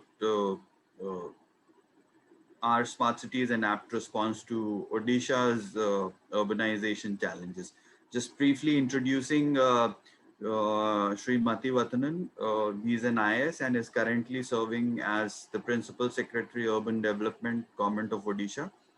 He has varied experience in Government of Odisha as Chairman of OPGC, OHPC, Chairman and Managing Director of IP, COL, OSRTC, apart from working in commerce, transport, textile and handloom and health department. He was also Special Secretary to the Honorable Chief Minister of Odisha from 2010 to 2011. Sri Mathivatnan. Yeah. Thank you so much. Good evening to all. Thanks for this opportunity to share my experiences with Smart City program. So I'm one of the very few senior level officers who have the opportunity to be part of the Smart City journey. In fact, right from the first day when it was born on 25th June 2015 in Vigyan Bhavan. So I have been witnessing the unfolding of this program from a very close perspective till today. I'm also associated with the two Smart City mission cities, Bhubaneswar and Rourkela in Odisha, as Principal Secretary of the department, as Director in the Smart City Governing Board. I'm also the Chairperson of the Board Subcommittee on Infrastructures in both the cities. So we deal with the Smart City mission companies and SPV, you are aware. It's a separate legal entity created for implementing this, unlike other programs. So I've been watching how this program is being implemented, how the other missions are being implemented. Government of India missions like Amrut, Pradhan Mantri Awas Yojana for affordable housing, Swachh Bharat mission, National Urban Livelihood Mission, similar programs of the state government and other missions.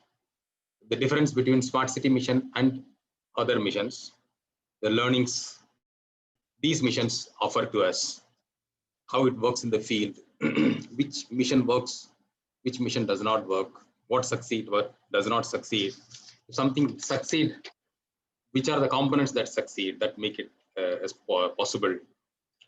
The critical role of the local teams, the local leadership, the elected functionaries, the officials, that chemistry between them, that ecosystem that is provided, because when you implement a national program, it is implemented in all the states, in selected cities. When you implement a state program, again, it's implemented in all the cities, several cities.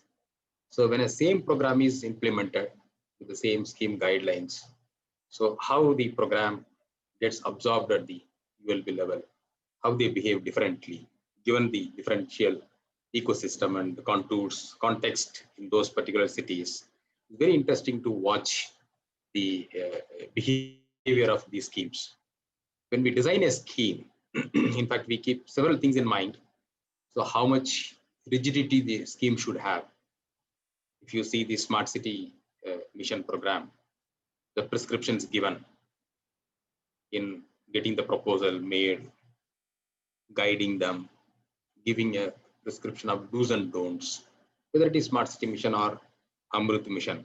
So how far they were restrictive, whether it has provided the required flexibility at the needed flexibility at the local level, state level, urban local body level, without compromising or without getting the core ideas modified or changed or compromised.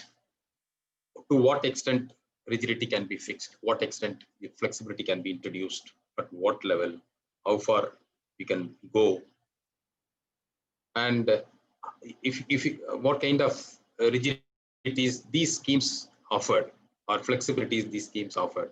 For example, if you take Amrut, the core principle of Amrut is that there is a national hierarchy of priorities which cannot be breached. The highest priority should be given to drinking water supply. So unless the state, unless the cities saturate the drinking water supply at every household level, you cannot invest, you cannot go to other priorities. The template was very strong. The rigidity was very high. Some cities wanted to dilute that. They said that drinking water is not our priority, drainage is our priority, or some other priority. State said scheme guidelines said, Government of India said nothing cannot be changed. Similarly, Smart City Mission also, identified about 24 parameters, so which are, linked to the livability, to enhance the living index, aspirational parameters. Those are the aspirational parameters, good, to showcase good governance. So those things have been incorporated. The cities were encouraged, trained to incorporate those components. Smart city area, pan city area, almost 70% of the investment into a smart city area, 30% pan city interventions. So within the smart city, the mission, the smart city program, try to create a model city, an aspirational city. It was an ambitious program. So whatever good governance practices are there, he thought that it should incorporate in that limited area, so that it's a kind of micro ideal city, or you can call it as a nano city. But the fact remains that when you are trying to create a small island of ideal thing, whether how far it is replicable, how far it is scalable within the city, from city to city, within the state, at the national level. So how those things have kind of rolled out. So how many features of smart city program could be replicated, could be scaled up. So in the last 5 years, so we are aware that 100 cities have been taken up, and all those 100 cities have been taken up at different point of time. In three phases, they have been rolled out. So the developments also are in different stages. The outputs are in different stages. We are in many cases, in many cities, we are able to see the outcomes. That would take substantial time to show up the intended outcomes. But this another important feature is that the program has given an implementation framework also, unlike other missions like Amrut or Pradhan Mantri Awas Yojana or Smart City missions, where schemes have been given to the states to implement it. But in Smart City, a prescriptive template have been given. An SPV has to be created, because it also it also wanted, one of the objectives is to create world-class model, ideal, aspirational city, livable city in a smaller area. So it thought that the regular municipal bodies will not be able to do, or the existing structure may not be able to deliver it in a time-bound manner. So there is a need for creating an SPV and make these things happen, and then over a period of time the O&M can be transferred, or whatever it is, how it would get merged or integrated with the municipal governance system. So that was the thought process. So we created that, and then the powers of the government have been delegated to these smart city companies, private limited company, fully owned government companies, with government officials and independent directors in the board. Sufficient powers have been created, but only thing whether they could exercise that, as Mr. Joshi was mentioning, that the implementation is in different various stages, utilization certificate, and not many cities could implement those programs successfully, or they are still going slow. I would say that the reason could be the lot of physical infrastructure creation has been envisaged in all these things. If you take Bhubaneswar, it's a 4,500 crore financial outlay. If you take Rourkela, it's 2,500. Together, two smart cities, 7,000 crore in a 5-year period. 5-year period is already over. We would have spent about 25% of the fund, but it takes time. They are all big ticket projects, so implementation involves time. So if you compare the smart city mission with another Amrut mission, so this is an aspirational, whereas what we have experienced, though Amrut covered about 9 cities, unlike 2 cities, it was a saturational mode. If you take water supply, you have to saturate. If you take drainage, stormwater drainage, you have to saturate the entire city. If you are taking sewer, sanitation, you have to saturate the entire city. That saturational approach was there. Whereas here it is create a small one, model one, to give a lighthouse effect so that it inspires people, inspires cities, and then this can be taken as a model. And but only the time will say that how much we could be successful. But only thing that when we took the ideas from European countries, whether we were in that level to absorb those kind of things.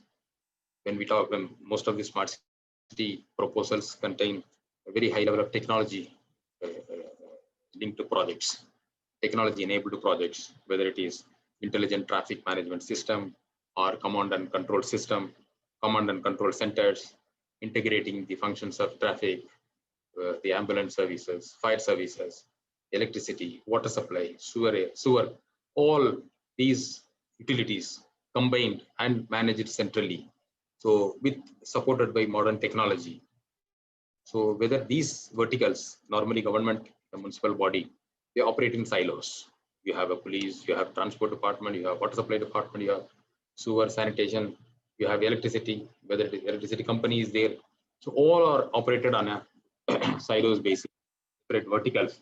But how far you are able to integrate them, integrate those functionaries and bring them on board under the smart city or under the municipal corporation, and you are able to unify the utility services and you are able to provide that services.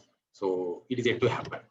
Infrastructure has been created, command and control centers are in place, but whether you are able to unify those service providers and the services and you are able to operate on a single platform, it's a question mark. Maybe it may take time. We are evolving. It will take time. So these things, whether we were ready, some of the technologies, if you see that whether we were ready to absorb the kind of technology at this point of time. So whether all the cities, maybe Bhubaneswar can, Mumbai can, Delhi can, but other smaller cities, not every smart city is that size. As you said that you have 50 lakh population city, you have 50,000 population city also under smart city. So whether all these cities could absorb those templated prescriptions and put in place. You have a bicycle sharing project. Almost every city has. So many places the utilization of that is discouraging, not very conducive. Maybe the local context, maybe the weather conditions do not permit, the local terrain, that city terrain do not encourage that. So a lot of things are there. So a lot of variations. But I would say that this smart city mission has given us a lot of positive features also. So the competitive spirit, the challenge method adopted. In fact, that we are using in several of our schemes in state government to follow the same thing, to create competitive spirit among the cities so that they aspire for it, they become ready for it. And then you also meet where there is a demand, not that it is a supply is pushed. And then the citizen connect, which this program has introduced, an extensive consultation process at the grassroots level, and then taking the views and voting taken up at the community level. Those kind of good things are in fact helpful in implementing the other programs also. Another feature is that online services integrated on a single platform. In fact, that we are implementing in the entire state. That is one feature we took from Smart City Mission. Now we are implementing in all 114 urban local bodies. What we could do in Bhubaneswar and as part of the Smart City Mission, we are doing in all the streetscaping, but in a simplified form. That is one of the good features of the Smart City Mission. But only thing what we are trying to do is that we are trying to standardize that, simplify the streetscaping one, and to make it as a replicable model which can be implemented in other parts of the smart city as well as in other cities. So some of the components of smart cities are very good, that can be replicated. Some are difficult, time taking, and time will tell whether those were the better ones or we need to drop, whether it can be replicated or not. But it's a wonderful experience. We are happy about it, and it's a very learning experience. We are learning every day. Thank you so much. Thanks for this opportunity to share our thoughts on smart city implementation in Odisha. Thank you, sir. Thank you very much for joining and sharing your views on the development and the progress in Odisha. Thank you, sir. We have Professor Sheila Jasonhoff as well, and she will be giving her closing remarks on this workshop. the 2 days that happened during this workshop on 12th and 19th, and the sessions that we had on governance and financing. Just to briefly introduce Professor Sheila Jasonhoff, she is the Forzheimer Professor of Science and Technology Studies at the Harvard Kennedy School. She's a pioneer in her field. She has authored more than 120 articles and chapters and is author or editor of more than 15 books, including The Fifth Branch, Science at the Bar, Designs on Nature, and The Ethics of Invention. Her work explores the role of science and technology in the law, politics, and policy of modern democracies. I request Professor Sheila Jasonhoff to say her closing remarks. Thank you. Thank you very much, Gaurav, and thank you to all of the ESG and CFA organizers who've brought this cornucopia of reflections on this major policy development and both the promises and the shortfalls in the idea of smart cities. I would like to reflect a little bit on some of the themes that have cut through both last week's presentations and this week's presentations. And I think one of the things that the speakers have highlighted is that it'd be a mistake to take the idea of smart cities and certainly to look at it exclusively as a utopian vision, but equally to reject it out of hand. So the point is to think about what this notion of smartness might bring to our discourse on cities. So one of the things that I've been prompted to think about more and more as I've listened to the talks, but also in connection with my own research, is this question of what is a city. And repeatedly, our speakers have called attention to the fact that many of the reasons why we used to think cities were interesting places to explore are being rethought in connection with visions of the smart city. So cities are among the oldest forms of human habitation, as South Asians know particularly well, because Mohenjo-daro, of course, is the archetype of the ancient civilization city. It is a way that people got together for everything that was in common defense, common resource management, people-centric. I mean, it's when people started living in sedentary formations that they created this idea of a city around them. So one of the themes that has gone through the 2 days is the ontological conversion, if you will, the conversion of city from being a place of settlement, a place where people settle down and live together, into a place of fluidity and mobility.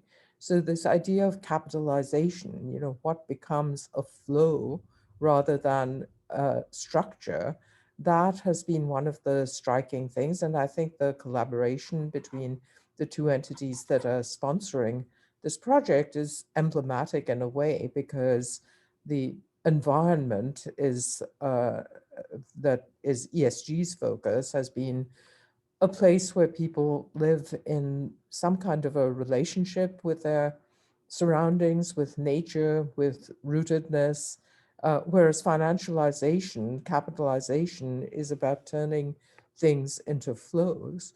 So a lot of the frictions, I think, that people have described arise from this kind of attempt to convert what was in deep history and historically a problem of how do people live embedded in their local surroundings? How do people make those surroundings function for them? Instead, flipping the project around, how to take people and make them into the fluid energy systems almost of the thing that makes cities function. So the taking land away from farmers and making the land a place of speculative capitalism. That marks for me one of these moments of translation where the idea of how people live with their surroundings is being completely converted, completely turned 180 degrees on its head. So when we turn anything in human life 180 degrees on its head, changed the expectations, changed the ways in which people thought they were living, that is considered a revolution. And yet somehow the talk of smart cities, which could be revolutionary, is not being addressed as a revolution. It's often being addressed as if it's just incremental.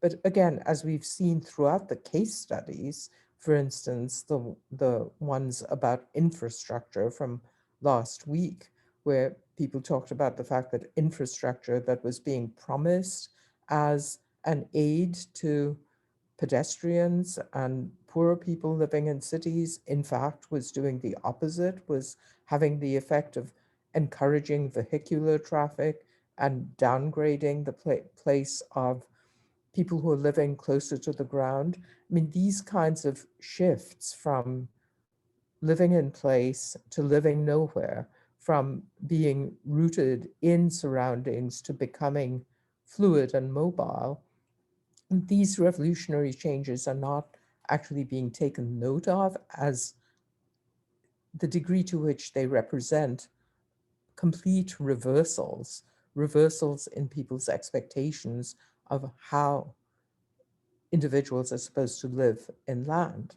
So it's not surprising then that infrastructure came up so many times in the course of all these talks, because if you're going to take something solid, rooted, grounded, which is what the city as a settlement was, and turn it into a domain of finance, capitalism, a shift over from public to private, or at least this idea of PPP, public-private partnerships, then what is happening to infrastructure? What becomes the infrastructure of the new city as it's understood?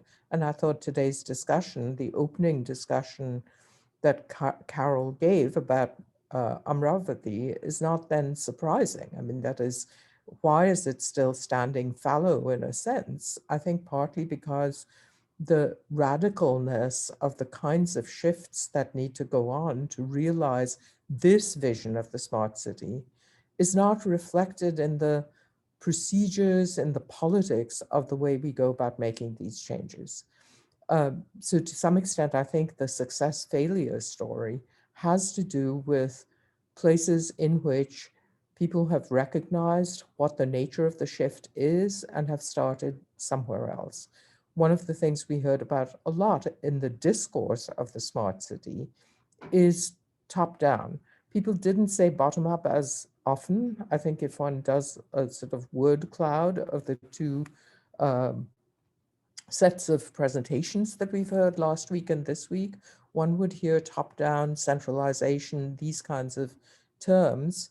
But one might ask, well, to what extent have they been complemented by bottom-up visions? And I think one of the things, again, that many speakers have pointed out is that the projects that put sustainability in the front and the center talk about people's actual needs and the ways in which those needs will be delivered through the smartness of the city, where the idea of smartness is being directed from the start toward problem definitions that come from the people. Those have a higher chance of success if we're talking about improvement in people's lives and in the ways that cities actually cater to the conditions of human lives. So if the smart city is a kind of blank slate on which you can write two broad narratives, one narrative is the speculative one. The city becomes a part of finance. It is no longer a settlement. It is moving into global markets, and a completely different set of actors is coming in and changing age-old forms of life. Farming now becomes land acquisition, land grab, et cetera, et cetera. That is one kind of narrative. That has its own politics, and those politics largely have very little to do with the history of the place, with the settlement of the place, with the expectations people have of the place, and very little to do with what the visions of the future are coming from in relation to the developments that are being foreseen. a completely different type of narrative would come from what people need. People need transport. People need to get to their workplaces. In this COVID crisis that we've been living through, I think that the central government's policies have demonstrated in India the degree to which the transport systems, the reliance on this very category of the migrant, that has formed the lifeblood of the cities. So, I have done research in Bangalore and in other places in India, and it's clear that if one wanted to start thinking about smartness from the point of view of the people who are already using the city, they are the users, they are the people who are living in those circumstances, one would have a different set of priorities. For instance, most Indian megacities have grown and grown so that it becomes difficult for people who are living at the lower ends of the socioeconomic scale to reach their places of work. How one caters to those transport needs is very different from building a flyover to get from the airport to a science city because one reimagines the city now as a hub for global innovation and global finance. So another theme that came up more last week than this week is what this set of developments implies for citizens. I mean, it's interesting to think about the etymology of the very word citizen. It's the people who live in cities, but it's become generalized to mean people who live in any kind of democratic community, right? I mean, so the idea of who a public even is comes out of people living in cities. Ideas of democracy in the West originated with the Greeks, who thought about democracy in the context of a city-state. So Athenian democracy was one of these very early historical models. But the transformation of citizen into customer, or even more problematically, the citizen into data sources through things like tracking and data gathering, which we talked about more last week than this week, this kind of shift in the very nature of who a public is, again, I think has happened without adequate political input, adequate discussion and deliberation. So to the people who discussed the smart city as a positive development, such as our speaker from Chennai last week, and one or two of the speakers today as well, one might ask the question, where were these transformations of the citizen deliberated? I mean, so to some extent, there's discussion around planning, and one might talk. I've been looking at the chats this morning as they've come up, and people have been talking about parts of Delhi and the Kochi airport as examples of success stories. I work in a policy school, and I agree that it's incredibly important to talk about the success stories along with the failure stories, for otherwise, how would we find anything to hope for in the kinds of developments that we're looking at? It's easy enough, especially if you're living in America at the moment, to tell the dystopian stories, to tell the stories of breakdown and dissolution, the loss of expectation and hope. It's much harder to find the positive stories. But in telling those positive stories, I think that one would have to take these ideas of participation and citizen involvement very seriously. One would have to ask, who constructed the deliberative forums in which people came and talked about the smart city? Is that happening more in the kinds of planning body hearings, or is it happening more in the lawsuits brought on behalf of the people who are being dispossessed from lands that are being converted from one form of capitalization, one form of relationship with the communities who are living on that land, to a radically different form of ownership and to a radically different set of concepts? So, I think Amaravati, with its shift from lush farmlands that we saw so almost poetically depicted, but in the photography that Carol shared with us, into those barren fields where nothing is happening. It's worth asking, well, what was the imagination that led functioning civilizations, things that had been rooted in place for a long time, into becoming empty spaces, and whose imagination is now being transcribed on it? So one thing we didn't talk about that much, and that I hope will be part of the discussion as these conversations go forward, is the question of where the imported imaginations of the future are coming from in these smart city developments. Where is the language itself coming from? So fully planned or world-class city. I mean, this is like league tables. World-class implies that there's a set of metrics by which we measure all cities. And, how is that language even coming into the assessment and evaluation of how good or bad a city's future actually is? One needs to think critically about the very vocabulary in which one is thinking about smartness. And one of the things that I really liked in the discussion is people's continual positioning of the word sustainable into the discussion of smart. And some of the conversations today in particular pointed out that sustainable carries with it a very different idea of politics. Sustainability as a word also has its problems, but at the very least, it puts on the table that when we're talking about sustainability, we're talking about the sustainability of people's lives as well, not just of the city, as if it is a disembodied new form of capital formation.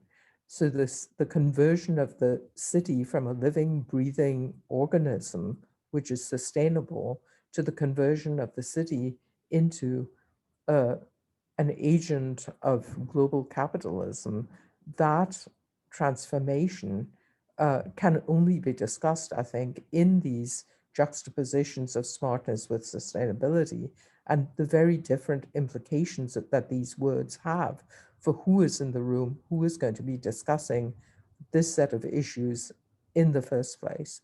So to wrap up some of my thoughts on this, I would like to share my screen briefly to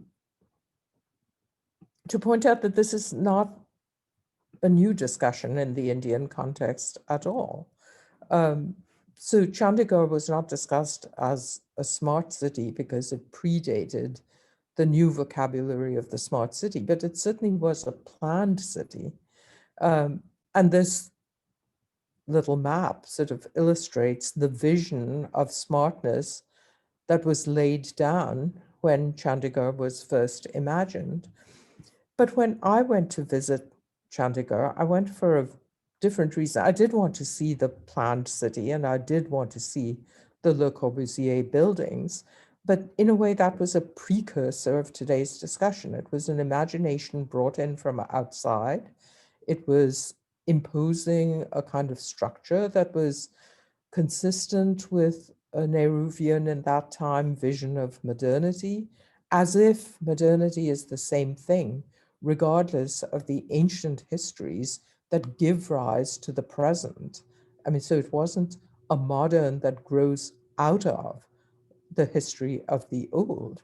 Today in the chat, some people were recommending that we not talk about smart, that we instead talk about modern. But I would add the cautionary note that then the modern has to be in relation to a past that is local, not a modern that is itself disembodied and travels around the world as if there is a universal modern. But in Chandigarh, arguably the most famous thing today is not the Le Corbusier buildings, interesting as they are, but instead this, which is Nekchand's garden. So this is a picture that I myself took when I visited Chandigarh quite a number of years ago now. And, probably that sign no longer exists and the entry ticket rates have undoubtedly been transformed. But what struck me right from the beginning was the visual discrepancy between the Nekchand version of the garden, the rock garden, the famous rock garden that he made, and the planned city. So in order to buy the ticket, one had to bend down into this little tiny hole in the wall. I mean, think how completely different that is in geometric terms from the gridded city that I showed you in the image before. But it's very people focused. You had to bend down and talk to the person on the other side of the window, even to buy the ticket. And then I'll just show you one very evocative image from inside the garden. So in Western church constructions, there are sometimes these places called ossuaries, which are places where bones are buried. And many monasteries from medieval times have these ossuaries, which are repositories where cave-like rooms have been constructed with the bones of the congregations that lived there. And sometimes these were hidden places. So I was struck at this particular incredibly beautiful structure inside of the Nekchand garden that reminded me of ossuaries. But if you look closely, many people, my younger students, can't imagine what these things even are, but you will recognize that they are these porcelain sockets of electric systems. And if you just think of the kind of patience that made Nekchand himself, whom I was privileged to actually see and meet around when he was 80 years old, the kind of patience it took to collect these specimens from the past of humanity, these things were now discarded, and to reimagine them in this beautiful new found art formation. That, I think, holds a metaphor for what the smart city of the future could be like. One that takes the smartness and instead of making it an importation, a traveling idea that is disembodied and follows in the path of speculative global finance, instead of that, a vision that says that modernity, to make sense to the people and be of service to the people, has to be rooted in particular pasts and a reimagination of that past in a new context. So I think this particular vision for Nekchand's garden, which after all is a completely Indian creation, it's rooted there, it's made out of local materials. Many of his sculptures were made out of broken bangles, which is another thing that one could reflect upon. I think if we hold this in our minds as we take the idea of the smart city forward, and keep in mind that instead of smartness, sustainability or smartly sustainable might be the watchwords for the future development of cities, then I think we would have a way of linking past to present, present to future, and to do it in a way that recognizes the need for politics, the enormous need for politics when one is proposing, as in some of these smart city developments, not an evolutionary change, but a revolutionary change. And I think the ingredients exist, and I'm very grateful to all the speakers for their inputs to this discussion.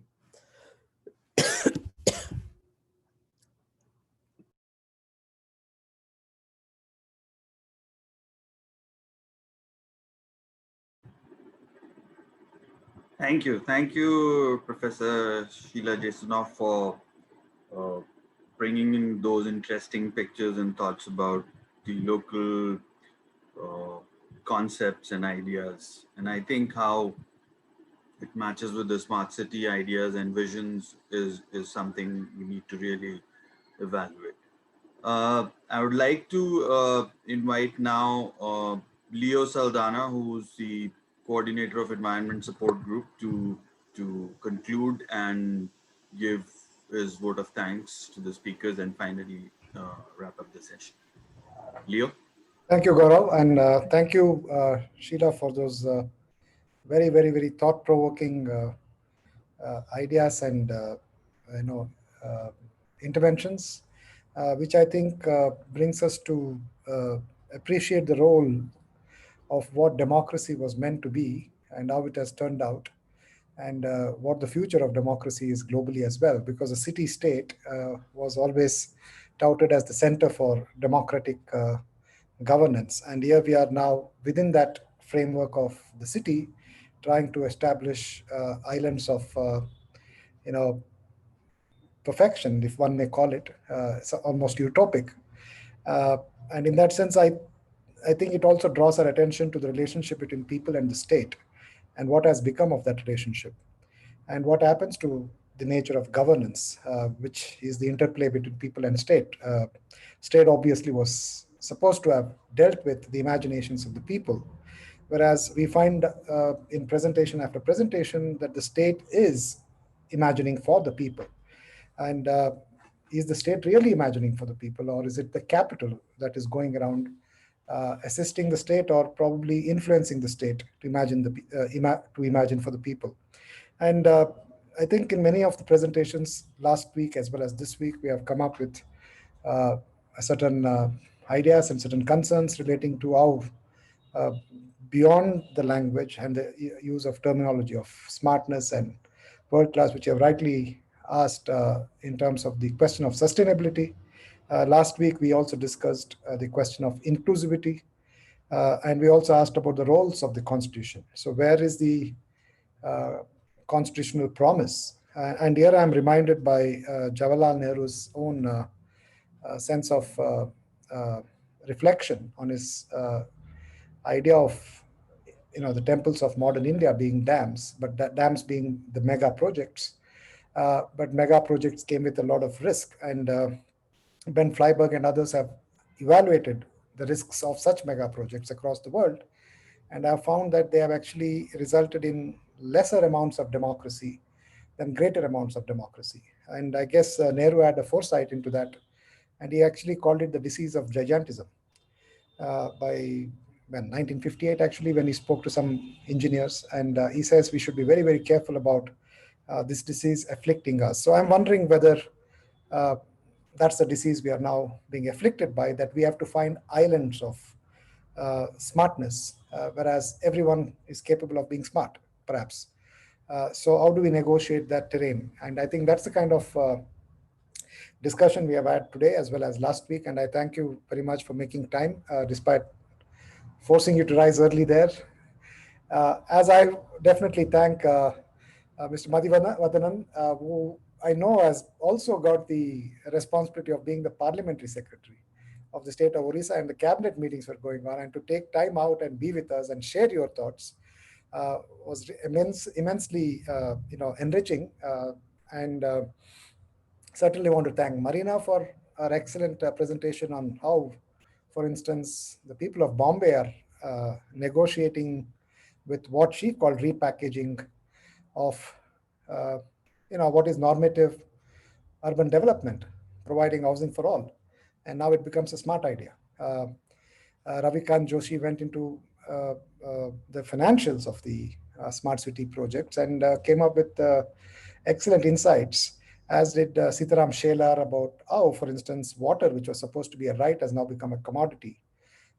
And certainly, capital, when it starts speaking its language, is there room for humanity? I think these are the type of thoughts that have come up today. And of course, the report of last week is there for all of you to visit. It's on the esgindia.org website, as are the videos of last week.